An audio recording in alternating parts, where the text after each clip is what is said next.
নেত্রকোনার পূর্ব ধলায় এক যুবকের পুরুষাঙ্গ কেটে ফেলেছে এক তরুণী। ৭ এপ্রিল বিকেলে রাজধলা বিলের পশ্চিম পাশে একটি বাগানের পরিত্যক্ত ঘরে এ ঘটনা ঘটে।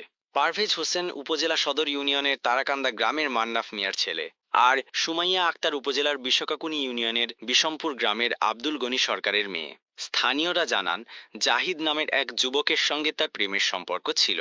প্রেমিকের সঙ্গে দেখা করতে বিকেল 4টার দিকে রাজধলা বিল পাড়ে আসে। এ সময় প্রেমিক জাহিদ পারভেজ নামের তার এক বন্ধুকে আনে। পরে তারা দুজন মিলে তাকে বিলের পশ্চিম পাশে একটি বাগানের পরিত্যক্ত ঘরে নিয়ে জোরপূর্বক ধর্ষণের চেষ্টা চালায়।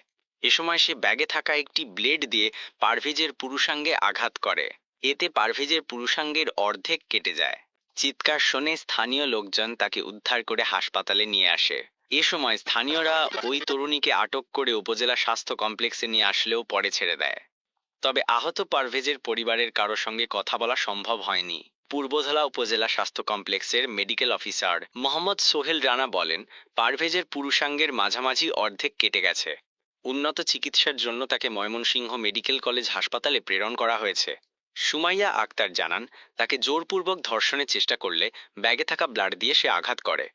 পূর্বধলা থানার অফিসার ইনচার্জ নুরুল আলম বলেন, ঘটনাটি তিনি শুনেছেন, তবে এখনও কোনো অভিযোগ পাওয়া যায়নি। ঘটনাস্থলে পুলিশ পাঠানো হয়েছে।